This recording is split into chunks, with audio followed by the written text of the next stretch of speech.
I'm going to invite you to turn in your Bible to Exodus chapter 13.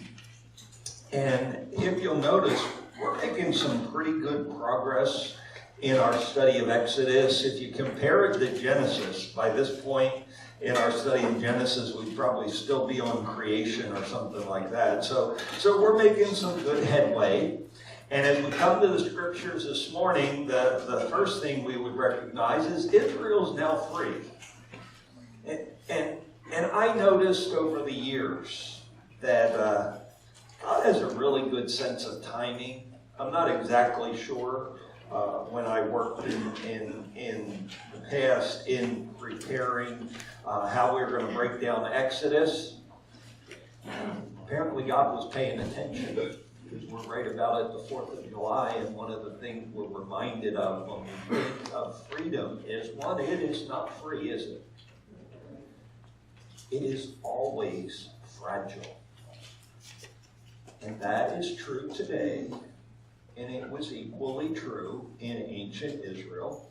And there's a couple reasons for that. The first of all, or the first part of the problem, is Israel's infancy. If you think about where Israel is at this point in their history, they've been enslaved for hundreds of years.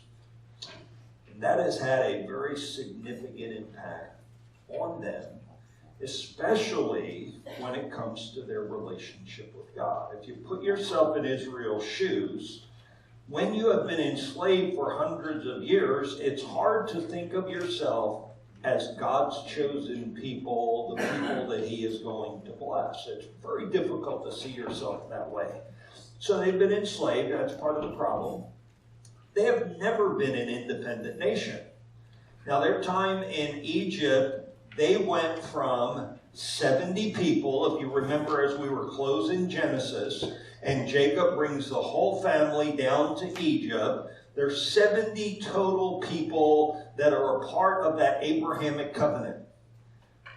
Most estimates now say there are 1.5 million to 2 million people. This has happened while they were in Egypt, living under Egyptian rule, so they've never really ruled themselves. And as a result, they really don't have a national identity. Freedom is so new, they don't have any sense of who they are as a people. We talk about America and America's exceptionalism and our culture and our history and all that. Israel has none of that at this point in time. But it's not just an Israel. I shouldn't have done that. It's not just an Israel problem. Part of the problem is we live in a broken world, just as they lived in a broken world. And two things are in play here. First of all, Egypt is going to change their mind. And it's not going to take long. And God understands that, and God is not done dealing with them, and we're going to see exactly what He does a little bit later today. But secondly, the world in which we live is a broken world. And from Israel's perspective, they are God's chosen people. God has made some big plans for them. He has spoken those plans out loud, which immediately means Satan is going to resist, because all the way back in the garden, a spiritual war broke out between God and Satan, and God hasn't changed His mind. Guess what? Neither has Satan. And the reality of Israel being God's chosen people, and God has a plan to work through them, means they are wearing a bullseye. And Satan will have them in their crosshairs. So their freedom is fragile. And the reality is, if Israel's ever going to make it to the promised land, they're going to have to survive these early days of freedom where they're figuring out who they are and what they are and getting their feet under them, so to speak. They have to survive these early years, and to ensure that they do that, God is going to be actively engaged in leading them. He's not just saying, okay, guys, you're free, figure it out. It's like, no, I've liberated you. Now I am going to be at work leading you so that you can become the nation that I intend you to be. And God does not sidestep difficulty or remove obstacles and impediments in that journey, because he understands it is those impediments, those obstacles, those difficulties that will forge them into the people that they need to be. So we're going to see God busily at work. Let's turn to the scriptures. We're going to start today in Exodus 13, verse 17. When Pharaoh let the people go, God did not lead them on the road through the Philistine country, though that was shorter. For God said if they face war, they may change their minds and return to Egypt. So God led the people around by the desert road toward the Red Sea. The Israelites went up out of Egypt. They were ready for battle. Moses took the bones of Joseph with him because Joseph had made the Israelites swear an oath. He had said, God will surely come to your aid. And then you must carry my bones up with you from this place. After leaving Succoth, they camped at Edom on the edge of the desert. By day, the Lord went ahead of them in a pillar of cloud to guide them on their way. And by night in a pillar of fire to give them light, so they could travel by day or night. Neither the pillar of cloud by day, nor the pillar of fire by night left its place in front of the people. There we go. Now, as we look at the fact that God is leading his people, first thing we would point out is he's doing so in the form of a pillar of cloud and a pillar of fire, depending on if it's day or night. Now, several things are in play here. I believe the first and perhaps the most important is simply that God is being present with his people. One of the core beliefs that we should have in our relationship with Christ, in our understanding of who we are in Christ, is Christ has promised us, I will never leave you. I will never forsake you. I am with you always. When he authorized the disciples to go into all the world and make disciples, that's what he reiterated. Lo, I am with you to the very end of this age. So that they literally were never alone. And I think that concept or that idea of God being present is rooted right here. If we look back at where Israel has come from, God is behind their liberation. God has raised up Moses.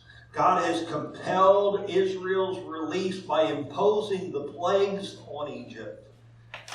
He's leading them out of Egypt. He's leading them to the promised land. And the pillar of cloud and fire reflect that God is with us. And the question, well, how do we know God's with us?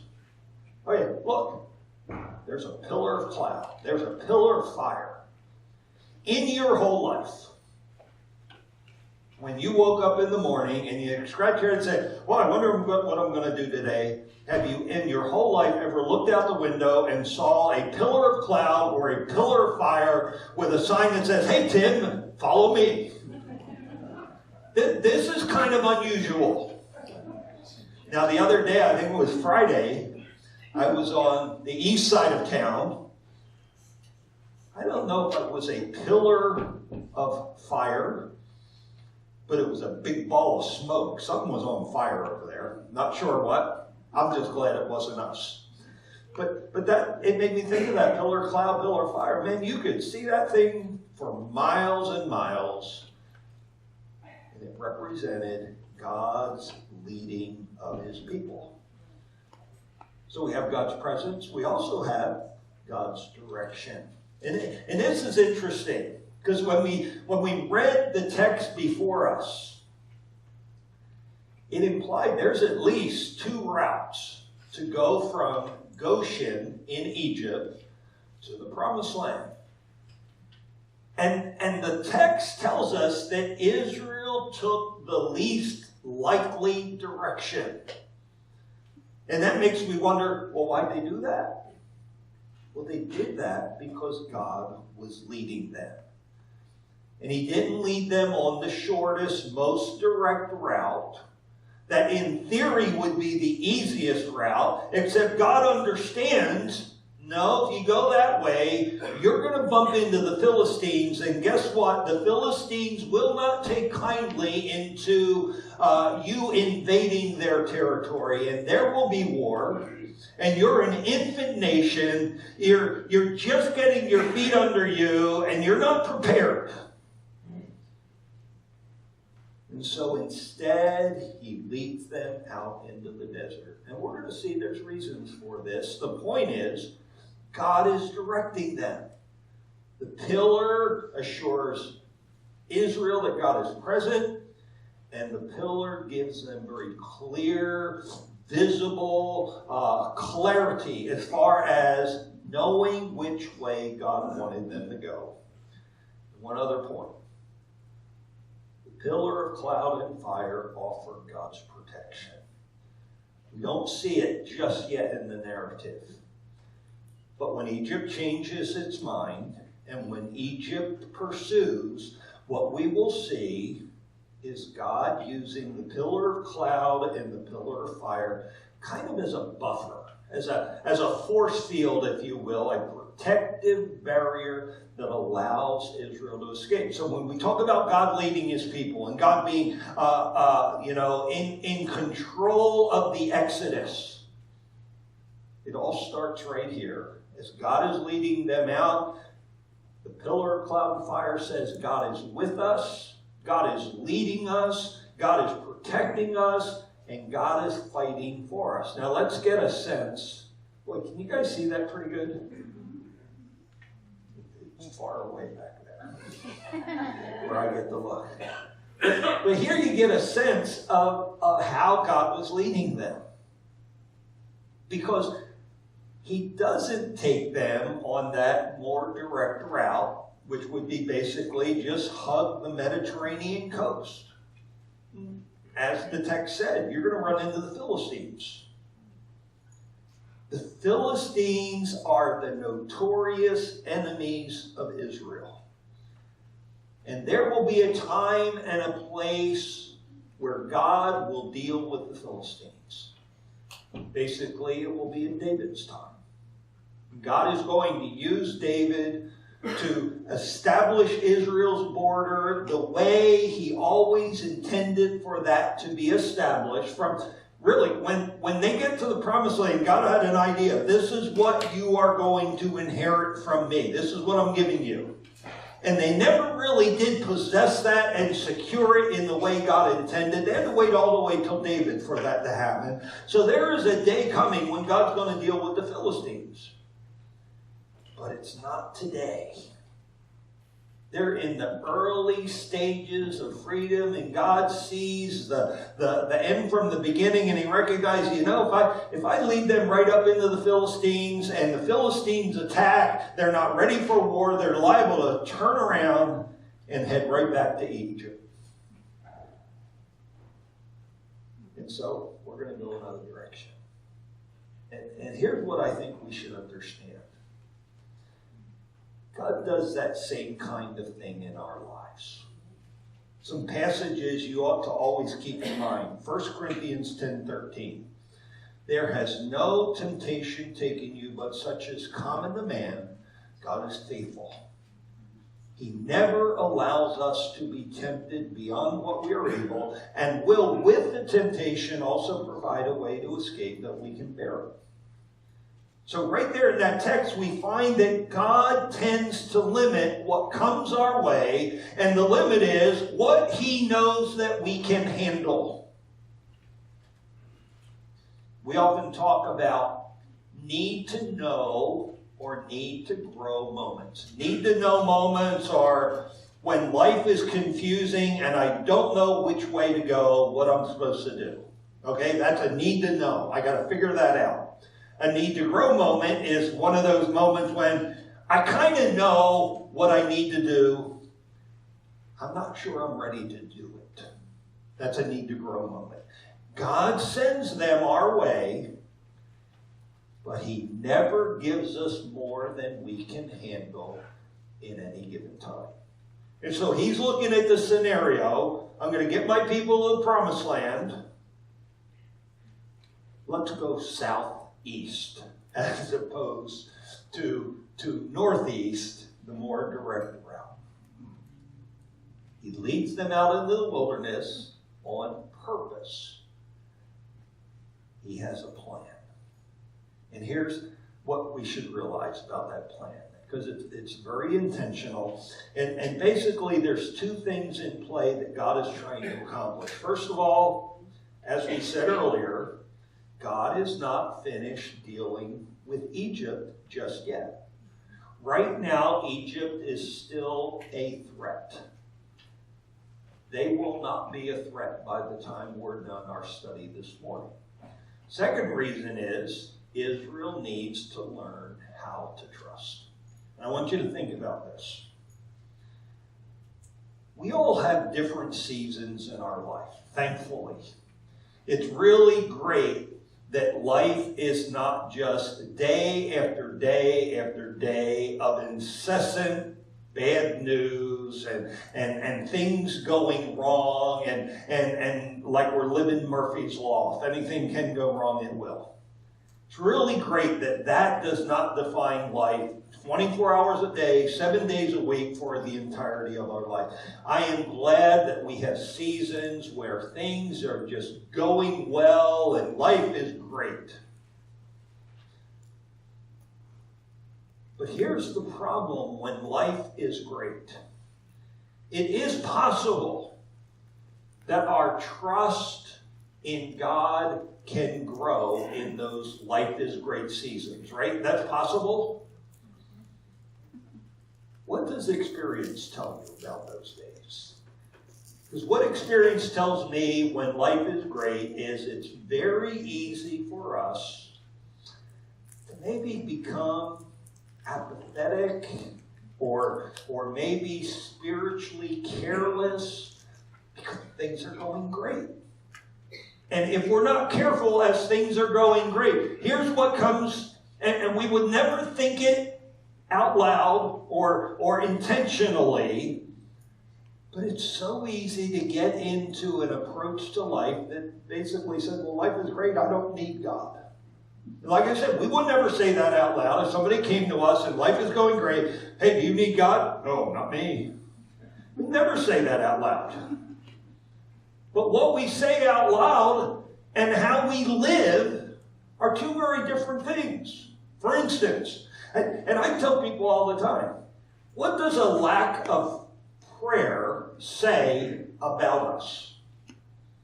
If I am not regularly praying, well, doesn't that kind of say I don't think I need to pray? And what's prayer all about? It's talking to God. It's consulting with God. It's partnering with God. It's living dependently, recognizing I can't make it without Him. Jesus said to His disciples, without me you can do nothing. And because I believe without Him I can do nothing, I talk to Him a lot. I don't have a pillar of cloud and a pillar of fire. So sometimes if I'm talking to Greg and I'm thinking I'm getting bad advice, I say, God, what do you think about what Greg's saying? Because I got to check up on Greg. He's my golfing buddy. And he might tell me to use a 6-iron when I should use a pitching wedge because he wants to win. So you consult. I can trust God. And most of the time, I can trust Greg. But I can trust God all the time. You see what I'm saying? When things are going well, it's just so easy, and it's not done intentionally. It's just kind of like we're lulled into spiritual apathy and spiritual carelessness because everything's going great. And then when everything's going great, you don't need a spare tire until when? You get a flat. Then all of a sudden, man, I need my spare tire. And we so easily treat God like a spare tire. And that's not what He is. So He leads them out in the wilderness. Why? Because out in the wilderness, things are not easy and things do not go as you intend. When you find yourself struggling, what do? When we have a flat tire, we look for the spare. When we find ourselves struggling, we often cry out to God. And when we cry out to God, He tends to come and meet us right there in the midst of our struggle, right at our point of need. And in those moments, He helps us with whatever problem we're facing at the moment. And because He meets us right there and helps us with that problem, our faith grows, because guess what? It may not be tomorrow, it may be 3 days, a week, or a month later, I'm going to have more problems because I live in a broken world.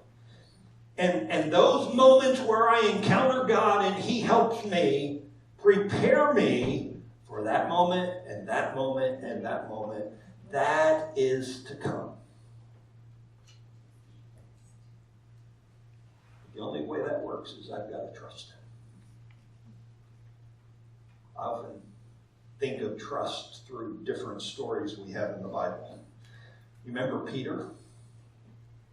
Peter had the incredible experience to walk on water. You know how he got that?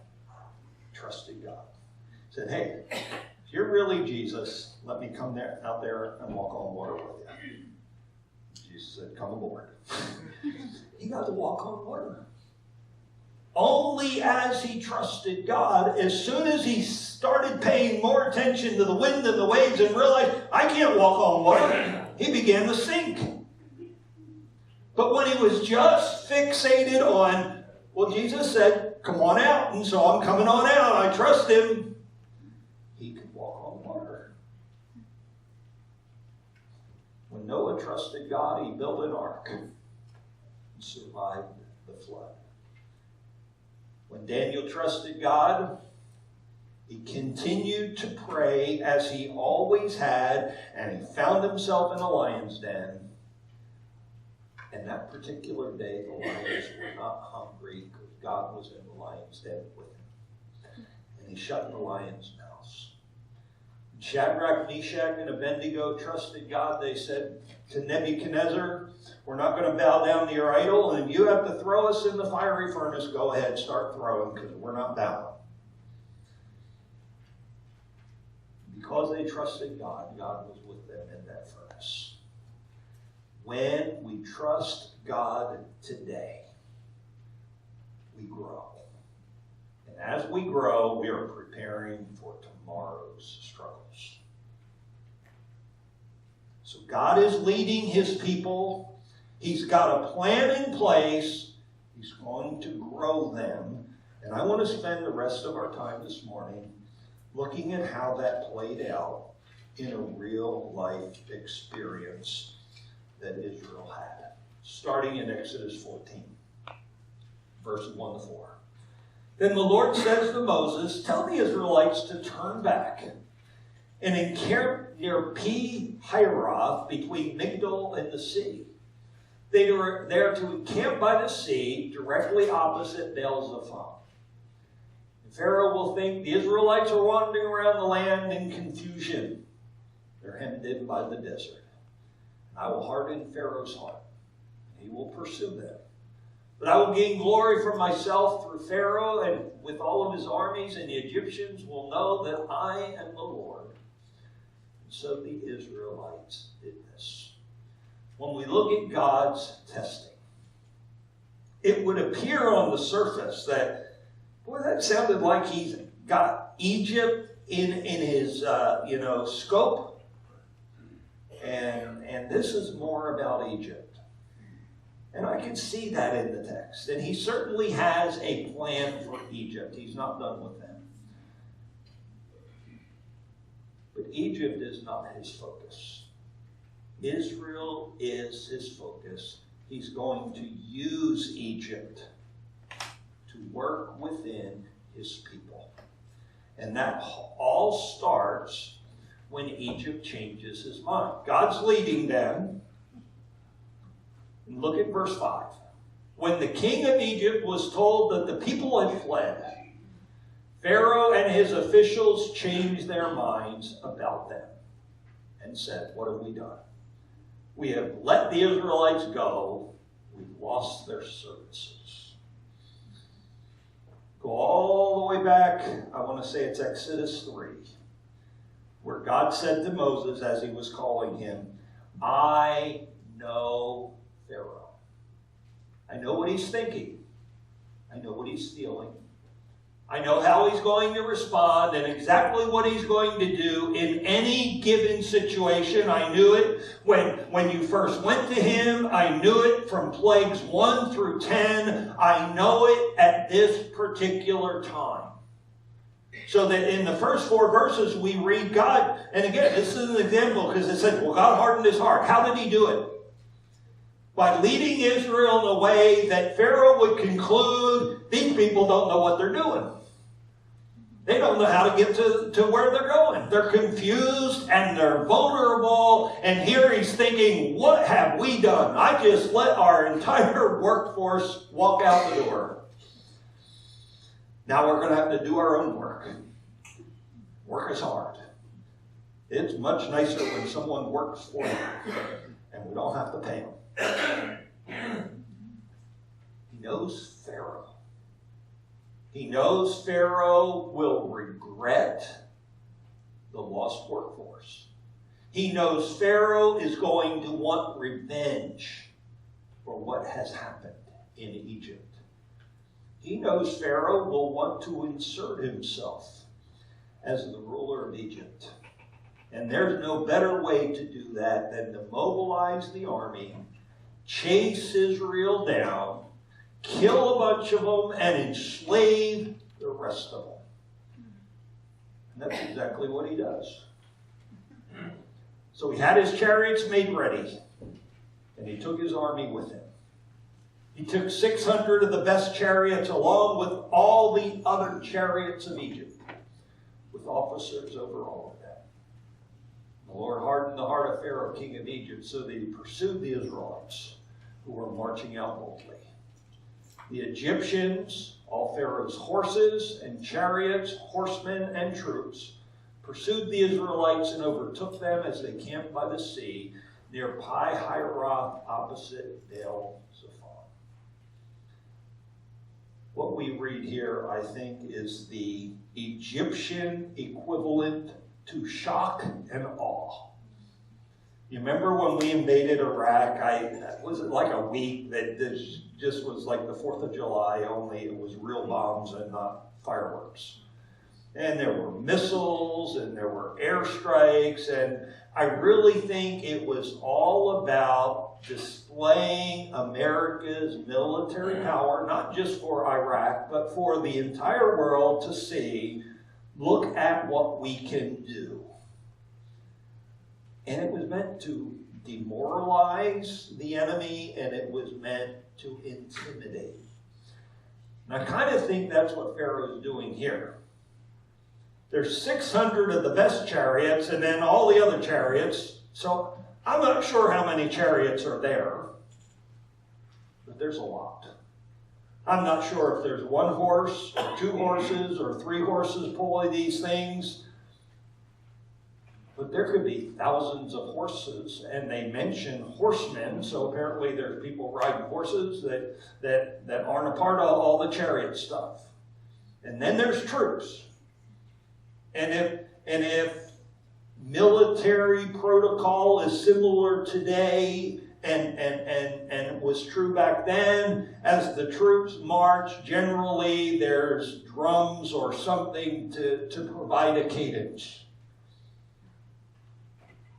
And when you have thousands of horses galloping and troops marching and drums and trumpets and stuff like that, and you look behind you and you are Israel and you realize they're coming for me, I suspect that's intimidating. I can't imagine what it would sound like or what it would look like, but I imagine it was frightening because Israel's instinctive reaction is fear. Look at verses 10 to 12. As Pharaoh approached, the Israelites look up, there's the Egyptians marching after them. And they were terrified. They cried out to the Lord. They said to Moses, What was it because there were no graves in Egypt that you brought us to the desert to die? Yeah. What have you done to us by bringing us out of Egypt? Didn't we say to you when we were back in Egypt, leave us alone, let us serve the Egyptians? It would have been better for us to serve the Egyptians than to die out here in the desert.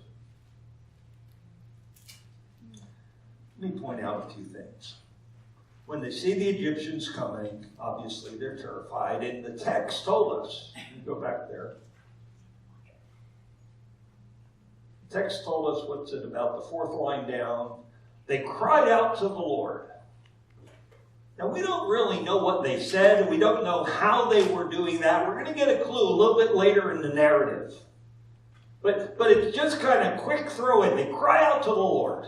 Generally, I would say that's a good thing.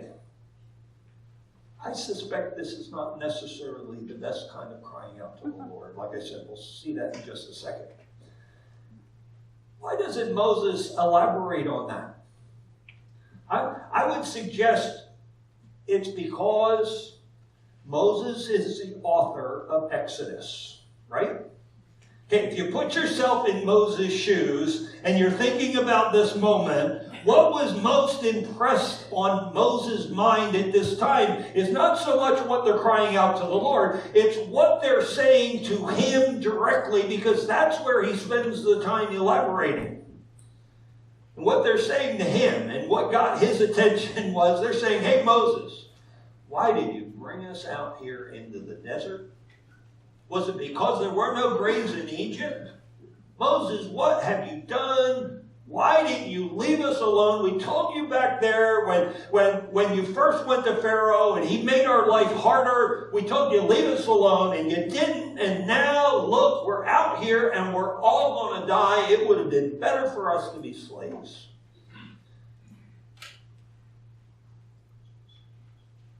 I would encourage you not to be too hard on Israel, because they're little babies. They're spiritually immature. Now, it is truthful to say they've forgotten all the good things Moses has done. They've forgotten all of God's power that was on display time and time again while they were back in Egypt. They've certainly forgotten how miserable their life was and how harsh it was to serve the Egyptians when they were slaves. But here's why I say don't be too hard on them. That's what immature children do. All of our kids are grown up. Now we have grandkids. And what I've noticed is there's not a big difference between kids in this generation or kids in this generation. When kids don't get their way, it's the end of the world. Bailey has a meltdown just about every time she has to go home. Like, I want to stay with them. You would think it's the end of the world. You think we were torturing this poor child. No, Bailey, it's time to go home. You're going to come back in like 2 days. It's the end of the world. Doesn't matter. Every child is like that. Go to a supermarket this week and just kind of hang out.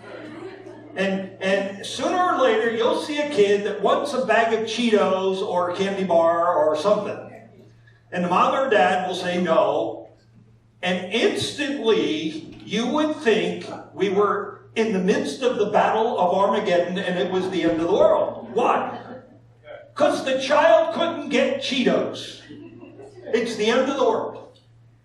That's what immature people do. They overreact. So don't be too hard on Israel. They're not acting well, but they're acting appropriately to their age, spiritually speaking. Secondly, I would point out, God knew this was coming. Israel didn't know, but God knew Pharaoh was going to change his mind and rally the troops and chase them down. God knew this. And so it's just a part of the plan. And he's going to act in a way that's going to be a win-win as far as Israel is concerned. Now, not so much for Egypt. It's going to be a lose for them, but they have that coming. Let's look at what he does. And it is a miracle. Moses answers the people, don't be afraid, stand firm. You will see the deliverance of the Lord will bring you today. The Egyptians you see today, you will never see them again. Because the Lord is going to fight for you. And you need only to be still. Then the Lord said to Moses, why are you crying out to me? Tell the Israelites to move on. Raise your staff, stretch your hand out over the sea to divide the water so that the Israelites can go through the sea on dry ground. And I will harden the hearts of the Egyptians so that they will go in after them. And I will gain glory through Pharaoh and all his army, through his chariots and his horsemen. The Egyptians will know that I am the Lord when I gain glory through Pharaoh, his chariots, and his horsemen. Then the angel of God who had been traveling in front of Israel's army withdrew and went behind them, and the pillar of cloud also moved from in front and stood behind them, coming between the armies of Egypt and Israel. Throughout the night, the cloud brought darkness to the one side and light to the other, so neither went near the other all night long. Then Moses stretched out his hand over the sea, and all that night the Lord drove the sea back with a strong east wind and turned it into dry ground. The waters were divided, and the Israelites went through the sea on dry ground, with a wall of water on their right and on the left. Push the button once too often. Now, understand the scene. Israel's hemmed in. They're stuck between the sea and now the Egyptian army. And as they see it, they're doomed. The situation is hopeless. They're all going to die. And Moses is at his best. This is what spiritual leadership is all about. He stands up in front of the people. And notice, we don't have any indication that God told him when he stands up and speaks to people. In the narrative, there's no indication that he has any clue what God is going to do. He just knows God and trusts God, so he stands up and says, don't be afraid, stand firm, God has this, just wait, you'll see. And he does that because he knows God and he trusts God. And he assures the people, the Lord is going to deliver you. And guess what? The Egyptians you see today, the ones that are troubling you, you're never going to have to deal with them again. So just relax. Don't panic. Now here we get a sense of how I think they were crying out to God. Because God asked the question as we read the narrative, why are you crying out to me? Tell the people to move forward. That implies to me they're crying out in kind of a panic, distracted, end of the world kind of scenario. And all they simply need to do is trust God and move forward as he has been urging them to do. In other words, don't give the Egyptians a second thought. I'll worry about them. Your job is to just do what I've told you to do, which is move forward. In my mind, it's the equivalent of a Matthew 6:33 kind of moment. Seek ye first the kingdom of God and his righteousness, and God says, I'll worry about all that other stuff. The Egyptians were to move at God's direction. Apparently they were told to move, but they're panicked, they're distracted, they're fearful, they're overreacting, it's the end of the world. And God said, why are you crying out to me? I already told you what to do. What you're to do is move forward. I'll worry about everything else. Well, there's only one problem with the move forward thing. The Red Sea's in front of them. Now, you're going to hear people minimize this miracle because the language is a little bit ambiguous. And so if you've ever heard it said, Well, they didn't cross the Red Sea, they crossed the Reed Sea. Linguistically, you can make a case that that is true. What I would suggest, and it's a very clarifying thought, I don't care if you call it the Reed Sea or the Red Sea. Here's the reality of it. Somehow the Egyptians drowned in a swamp. Or it wasn't a swamp, it was the ocean, and somehow the Israelites crossed on dry ground.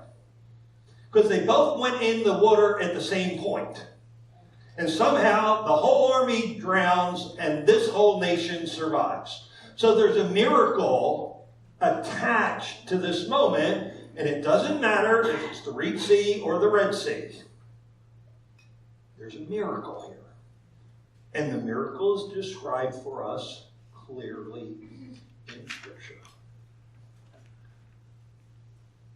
Moses is instructed to raise his staff, stretch out his hands, and I suspect this is exactly how it looks when Charlton Heston did it in the movie The Ten Commandments.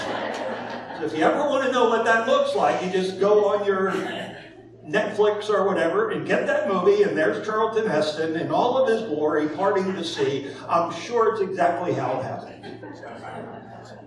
God sends a strong east wind, so the sea is divided. So as Israel's walking through the water, they've got a wall of water on both sides of them, but they themselves are on dry ground. The angel of God and the pillar of cloud has gone behind them to act as a protective barrier, keeping the Egyptian army at bay. And this is all happening at night. The Egyptians can't see through the clouds, so they have no idea what God is doing, what Israel is doing, or what God intends to do. And apparently, once Israel is safely across, God moves. And the Egyptians pursue. And that's where we see God intervene in Egypt in behalf of Israel one last time. The Egyptians pursued them. And all Pharaoh's horses and chariots and horsemen followed them into the sea. During the last watch of the night, the Lord looked down from the pillar of fire and cloud at the Egyptian army, and he threw the army into confusion. He jammed the wheels of their chariots so they had difficulty driving, and the Egyptians said, "Let's get away from the Israelites. The Lord is fighting for them." And the Lord said to Moses, "Stretch out your hand over the sea, so that the waters may flow back over the Egyptians and their chariots and their horsemen." So Moses stretched out his hand, and at daybreak the sea went back to its place. The Egyptians were fleeing toward it, and the Lord swept them into the sea, and the water flowed back and covered the chariots and the horsemen, the entire army of Pharaoh that had followed the Israelites into the sea. Not one of them survived. The Israelites went through the sea on dry ground, with a wall of water on the right and left. That day the Lord saved Israel from the hands of the Egyptians, and Israel saw the Egyptians lying dead on the shore. When the Israelites saw the mighty hand of the Lord displayed against the Egyptians. Remember why he put them out in the wilderness? So they could learn, so they could grow. When they see what God has done, the people feared the Lord. They put their trust in the Lord and in Moses, his servant. I'm not sure exactly how wide the sea was. If you look at that graphic that I had earlier, and you look at the scale on that particular map, and I'm sure it's not precise like Google Earth or something like that. But it appears you're looking at a couple miles across the sea at the place the map indicated. It'll take some time for that many people to move that distance. God is holding the Egyptian army at bay, and the Israelites make it through on dry ground. And the Egyptians have no idea what God has done. And then God moves. And now, we can see, look, there's a corridor of dry ground, and the water's backed up, and the Israelites have escaped. Let's get them. And it's the last few hours of night. So the Egyptians start into the water. And as I read the narrative, it appears the entirety of their army gets into that corridor of 2 to 3 miles. So they all get in there. And then the Lord throws their army into confusion.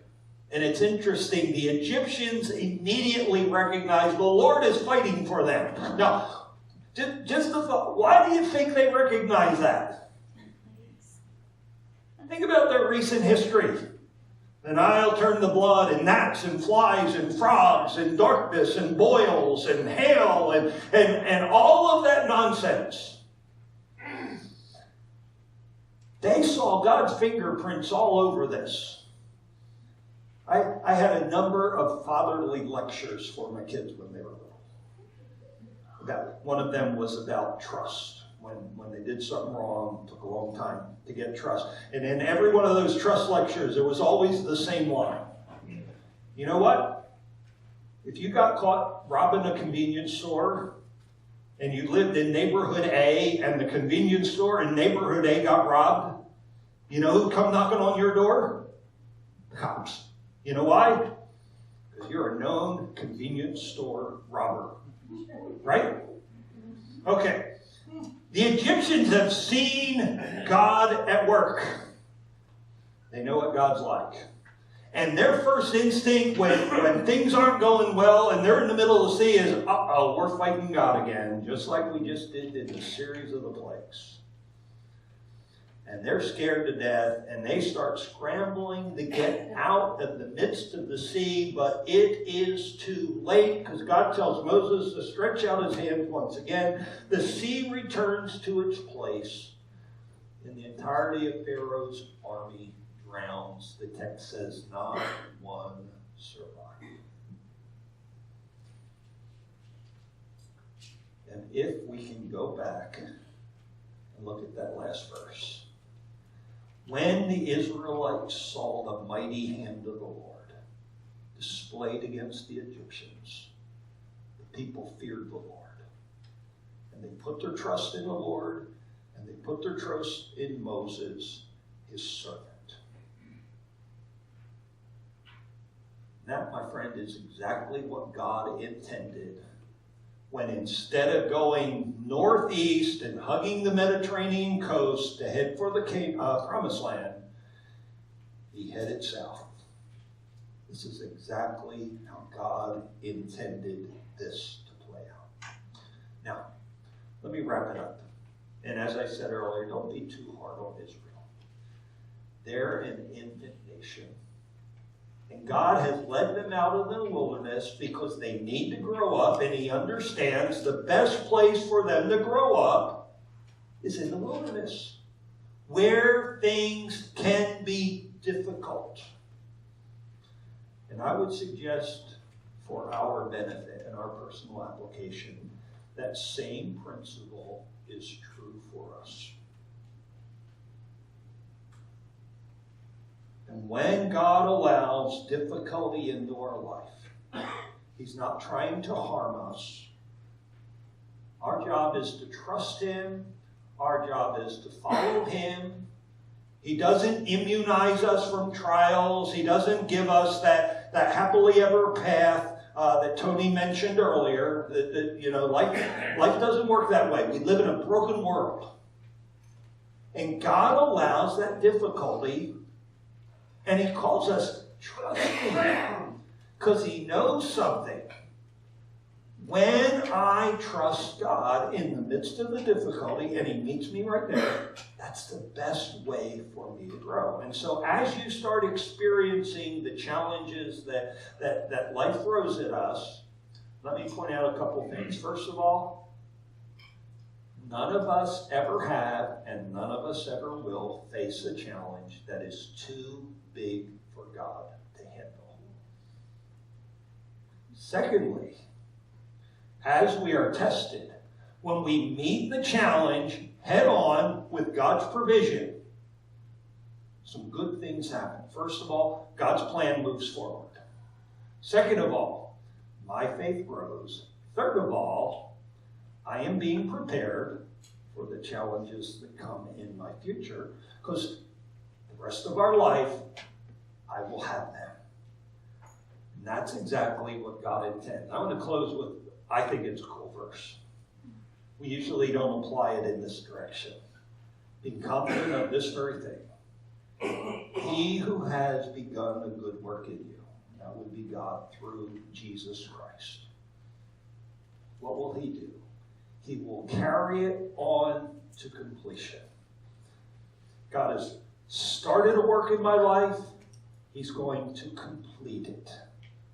That's true of me, true of Israel. It's true of you. You can trust him, and every single time you do, when he meets you right there at your point of need, and he works things out as he's promised to do, you're going to grow. And that growth will enable you to meet this challenge, and this challenge, and this challenge. Can we pray together? Father, this is a really cool story. Every single one of us have had Red Sea moments when we didn't know how to go forward, and we sure couldn't go backwards. We were between that proverbial rock and a hard place. It might have been a need to know moment where we weren't sure what to do, and it might have been a need to grow moment where we kind of knew what to do, but we were not ready.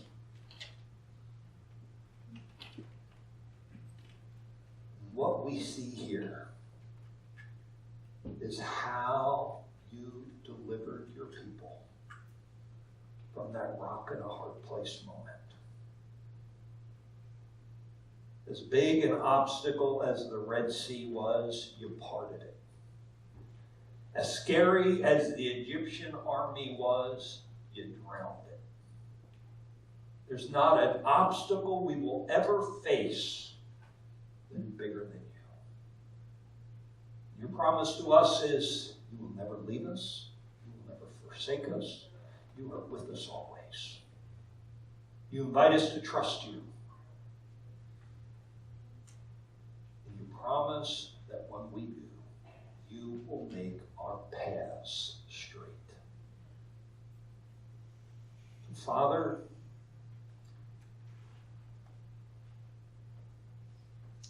as we seek to trust you, and that's a challenge.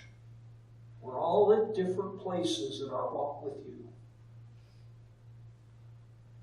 What you're calling us to do is trust you. So some of us may be trusting you in very small things, and others may be trusting you in tremendously huge things. But Father, as we trust you, I pray you would meet us right there at that point of need. I pray in that moment you would remind us how great you are by what we see you doing. I pray that would grow us in a way that we would be prepared for even greater challenges. And in the same way you are glorified in the story, I pray you would be glorified in our lives by how we trust you and what we see you do as a result. I pray it all in Jesus' name. Amen. I was in Chicago. Where are you? Yeah, in Careful There's American. Oh, they're hardcore. We were supposed to go to town bar. Not as bad as San Francisco and Oakland.